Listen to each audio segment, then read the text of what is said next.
ပြည်သက်ကြီးများအားလုံးမင်္ဂလာပါရှင် SK2 Channel ကနေပြန်လည်ကြိုဆိုလိုက်ပါတယ်။မြေတာနောင်ချိုးပိုင်းနှစ်ကိုစလိုက်မယ်နော်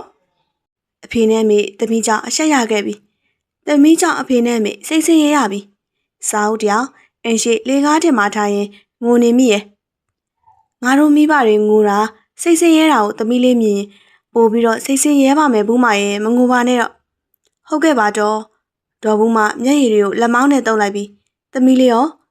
ခုနကလေကားပေါ်မှာထိုင်နေရတွေ့တယ်။အိမ်နောက်ဖေးများသွားတာကြည့်လိုက်အောင်။မရှိပါဘူးကိုအောင်မ။သူ့တငယ်ချင်းမြတင်အိမ်များသွားလာလိုက်ရှာကြည့်ပါအောင်။ခလေးကစိတ်အားငယ်နေတာ။ဟုတ်ကဲ့သွားကြည့်လိုက်ပါမယ်တော့။မြတင်ရေမြတင်ရှင်းရီဟဲ့ညီးတငယ်ချင်းစာအုပ်တယောက်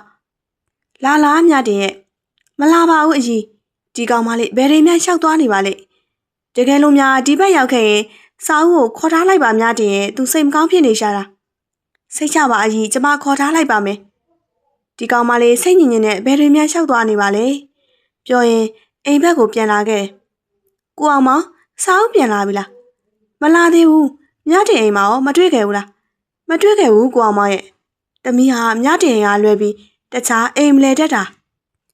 ကျုပ်စိတ်ပူလာပြီတမီးဘာတွေများရှောက်လုံနေပါလဲငါရွာတောင်ဘက်ဘက်ကိုရှားကြည့်လိုက်အောင်မယ်ပြောဆူဆူနဲ့ဥအောင်မောင်စပိန်းစုပ်လေးစီကထွက်သွားလေရဲ့စာအုပ်တယောက်မျက်ရည်အရွှဲသားနဲ့ခြေဦးတရားကိုရှောက်လာတယ်စာအုပ်ကြည့်ရသည်မှာအသက်ကင်းမဲ့သလိုတံပတ်ပေးထားသောအယုတ်တရုပ်လိုပင်ဟဲ့စာအုပ်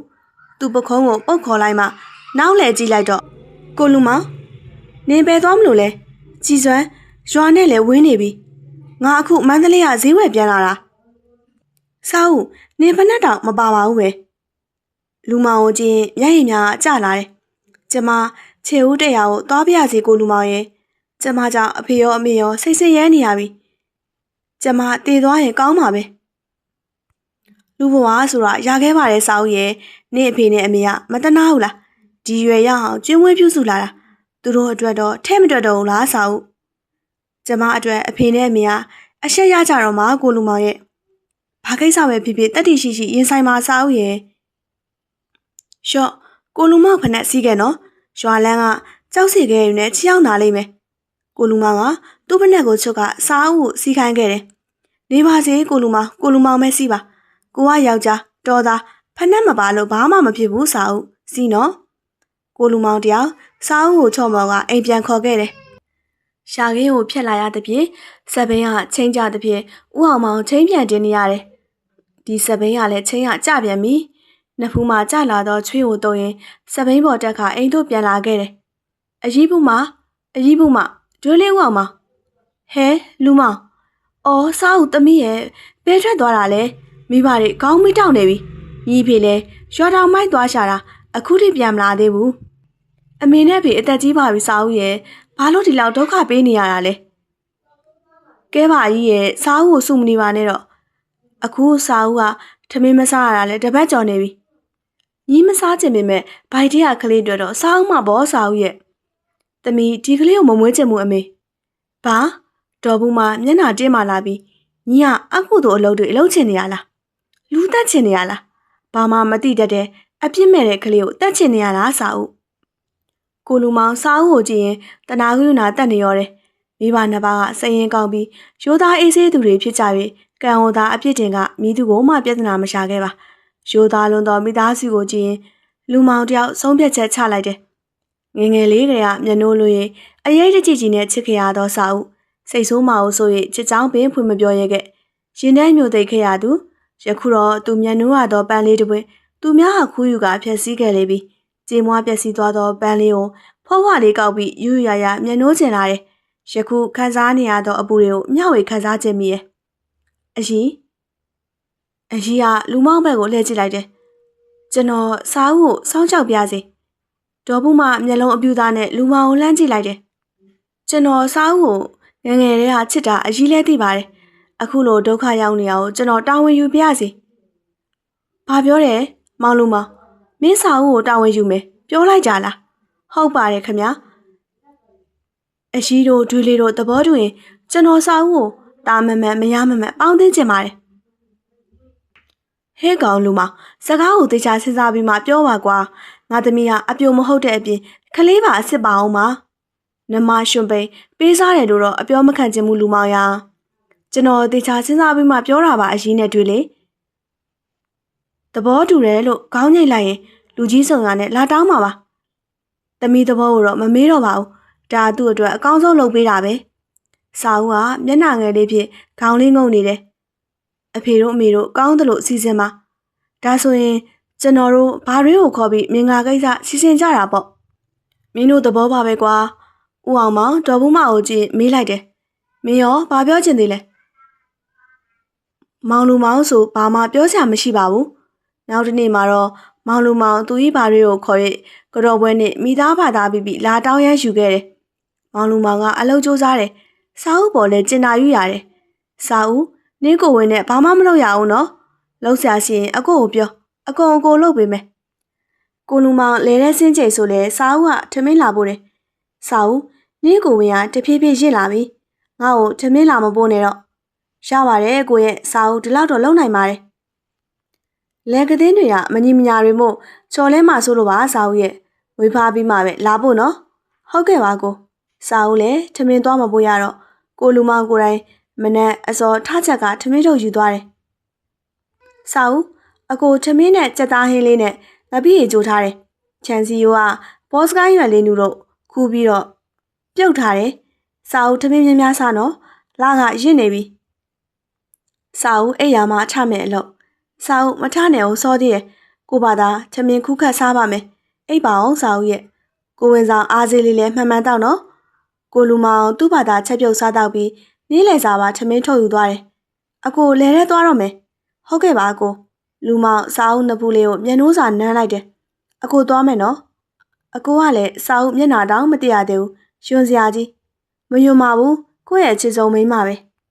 ပြောရင်းဆိုရင်ထွက်သွားတော့ခင်မိုးကြော်ပြင်ကိုငေးကြည့်ရင်စာအုပ်သူ့ကိုယ်သူနောင်တရမိတော့တယ်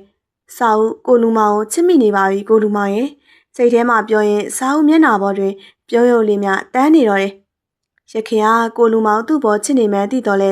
စာအုပ်စိတ်ဝင်စားခဲ့မိဘစကားနားမထောင်ခဲ့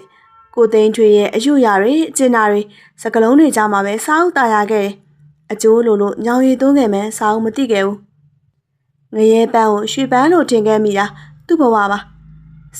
စာအုပ်ကိုသိန်းထွေအကြောင်းတွေးမိတော့စိတ်ထဲဒေါသဖြစ်မိရဲ့ကိုလူမောင်ကသူ့ကိုချစ်လိုက်တာမှတုံးလို့စာအုပ်ကိုဘာအလုံးမှမလုပ်ရအောင်စာအုပ်ပင်အားနာနေရတယ်စာအုပ်ကိုလူမောင်ကိုအရင်ကဂယုမဆိုင်မိရဲ့အတွက်အတိုးချပြီးချစ်ပေးပါမယ်ကိုလူမောင်ရဲ့စာအုပ်ဟင်ကိုလူမောင်ဘာများရှိလို့လဲမထိတ်တာမလန့်တာကိုလူမောင်ပိုးထီလို့မန္တလေးစေးရုံပို့ထားရတယ်စာအုပ်ဟင်အကိုလူမောင်ပိုးထီတယ်ဖះကဲတော်မူပါကိုလူမောင်ဘာမှမဖြစ်ပါစေနဲ့ဒွေးလေးနဲ့အကြီးကိုလည်းဝင်ပြောခဲ့တယ်အခုလောလောဆယ်အရေးပေါ်ဌာနမှာဆေးကုသမှုခံယူနေတယ်ဟုတ်အကိုတို့မှာအဖေနဲ့အမေခေါ်ပြီးဆေးရုံကိုလိုက်သွားလိုက်ပါမယ်အဖေထို့စဉ်အိမ်ဘဝတော့ဥအောင်မောင်နဲ့ဒေါ်ဘူးမအောင်ရောက်လာတယ်အဖေကိုလူမောင်ဘာမှမဖြစ်ပါဘူးနော်ဘာမှမဖြစ်နိုင်ပါဘူးစာအုပ်ရဲ့ဆေးရုံကြီးမှာဆရာဝန်ကြီးတွေလည်းရှိတယ်ဆေးတွေစုံတယ်ငါသမီးစိတ်မပူနဲ့နော်အဖေအားပုံမှုဖြင့်စာအုပ်တယောက်မျက်ရည်သုံးရင်သမီးတို့ဆေးရုံလိုက်သွားကြရအောင်နော်ကိုတိုးမောင်ကကျွန်တော်ဘာတွေဥမောင်စီကားခဏသွားယူအောင်မယ်ဒီကားဆောင်နေတော့စာအုပ်စိတ်မပူနဲ့ကိုလူမောင်ကောင်းသွားမှာပါအေးကွယ်ကျေးဇူးတင်လိုက်တာသားရဲ့ကိုတိုးမောင်ပြောတာပြောရတယ်အချိန်ကြီးကတိတ်မကောင်းဘူးကိုဝင်ဆောင်တယ်မို့စိတ်ထိခိုက်မှလည်းစိုးရတယ်ကိုတိုးမောင်ကားငားလာပြီးဆေးရုံသို့သွားကြတယ်အရေးပေါ်ဌာနတွင်ကိုလူမောင်မတွေ့တော့ပိုးထီရဲ့လူနာဘယ်ရွှေ့သွားပါသလဲခမစောစောကပဲဆုံးသွားလို့မော်ဂျူရီထဲပို့လိုက်ပါပြီလူနာကရောက်တာနောက်ကျသွားလို့မကယ်နိုင်လိုက်ဘူးစိတ်မကောင်းပါဘူးရှင်ကိုလူမောင်မရှိတော့ဘူးလေလားကိုတိုးမောင်ကိုလူမောင်မရှိတော့ဘူးလေလားမဟုတ်ပါဘူးနော်အဖေနဲ့မေကိုလူမောင်ဘာမှမဖြစ်ဘူးနော်ဟုတ်တယ်မလားကိုလူမောင်စာအုပ်ကိုကြောက်တဲ့ထားခဲ့ပြီလားကိုလူမောင်ရဲ့သမီးတတိထားပါအောင်စာအုပ်သမီးပြောရင်ငိုရင်စာအုပ်တယောက်တတိလစ်သွားလျော်တယ်ထိုချိန်မှပင်စာအုပ်တယောက်အစားမမှန်အိမ်လဲမမှန်တော့ပြီတ မီးလေးတက်တက်ကိုမွေးပြီးချင်းပင်အားလုံးကိုထားခဲ့ကလူလောကတွေကထွက်သွားခဲ့လေရဲ့။ဦးအောင်မောင်နဲ့ဒေါ်ဘူးမှလည်းကလေးကိုပင်ပန်းဆဲစွာမွေးခဲ့ကြရရဲ့။လင်မယားနှစ်ယောက်လည်းအသက်ကြီးရင်လာ၍ရှေ့စင်နောက်စင်ကွယ်လွန်ခဲ့ကြရဲ့။ဒေါ်ဘူးမ၏ညီမဖြစ်သူစာဦးရဲ့အတော်ကတက်တက်လေးကိုတာဝန်ယူစောင့်ရှောက်ခဲ့လေရဲ့။အခုတော့တက်တက်လေးဘဝအေးချမ်းตายရတော့မီဆိုတော့တော်များနဲ့အယံဝမ်းသာနေတယ်။အမေအေးသေးလေးအမေကလည်းသမီးခေါ်နေရမကြောက်ဘာတွေတွေးနေရလဲ။ဘာရဲမဟုတ်ပါဘူးသေးလေးရဲ့။ဟင်အမေကလည်း9ရက်နေ့တောင်တူးကုန်ပြီ။အတိတ်စီတို့စိတ်ကရောက်သွားတော့ဟင်းအိုးရှိထားကဘာမှမမြင်တော့ဘူး။သမီးကြောက်ကြော်ပဲစားလိုက်တော့မယ်။အဖေတည်ရင်တော့စူတော့မယ်။ညီးဖေပြန်လာရင်တော့လက်ဖက်လေးတော့ကြောက်လေးကြော်ပေးလိုက်ရုံပေါ့အေး။အတွေးကောင်းနေတော့အဖြက်ကဝင်လာ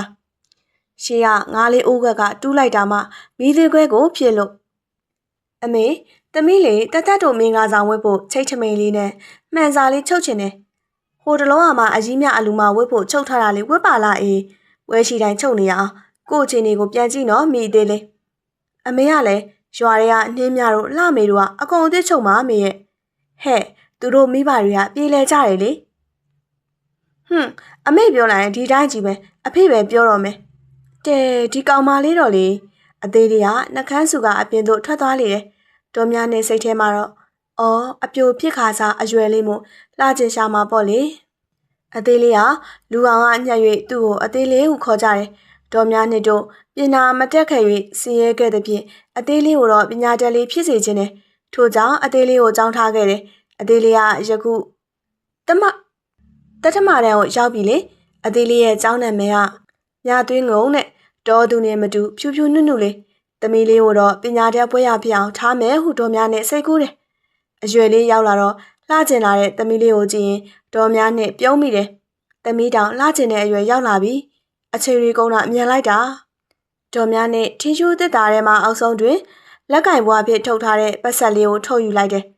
တက်တယောက်မကြီးပင်အောက်တွင်ထိုင်ဆောင်နေသည်မှာနိုင်ဝက်ခံရှိပြီဖြစ်တယ်လက်မနိုင်လေးကိုခဏကြည့်နေမိရဲ့ဖိုးတေတယောက်ခေါင်းငိုက်ဆိုင်နဲ့တက်ရှိရတော့တရွေ့လှမ်းလာနေတယ်။မောင်ကိုစောင့်နေတာတက်တယောက်စောင့်ကြီးအောင်ကြီးနဲ့ချစ်သူကိုစိတ်တိုးစွာနဲ့ပြောလိုက်တယ်။မောင်နည်းနည်းနောက်ကျသွားတယ်။နှကန်းဆူတာမလှပါဘူး။အင်္ဂါတက်ကိုမျိုးကကိုတင်ထိုးဝင်းနဲ့ပေးစားဖို့စီစဉ်နေရဲ့မောင်သိလား။သိတယ်လေတက်ရဲ့ဒါကိုအေးစီနေနိုင်လို့နဲ့တော့မောင်ကဘာတတ်နိုင်မှာမို့လို့လဲတက်ရဲ့ကိုဖိုးတေတက်ကိုမချစ်ဘူးလားချစ်တာပေါ့ချစ်ရင်စူးစဲရမယ်လေမောင်တက်ကိုဆွတ်လို့ဖို့စဉ်းစားထားတယ်ဘာပြောတယ်မောင်တက်ကိုမောင်ဆွတ်လို့မယ်လို့ပြောလိုက်ကြလားမောင်ကိုယူရင်တက်ဒုက္ခရောက်မှာပေါ့တက်အချစ်ဆိုတာရုပ်ရှင်တွေကလို့ပန်ကင်းလည်းမဟုတ်ဘူး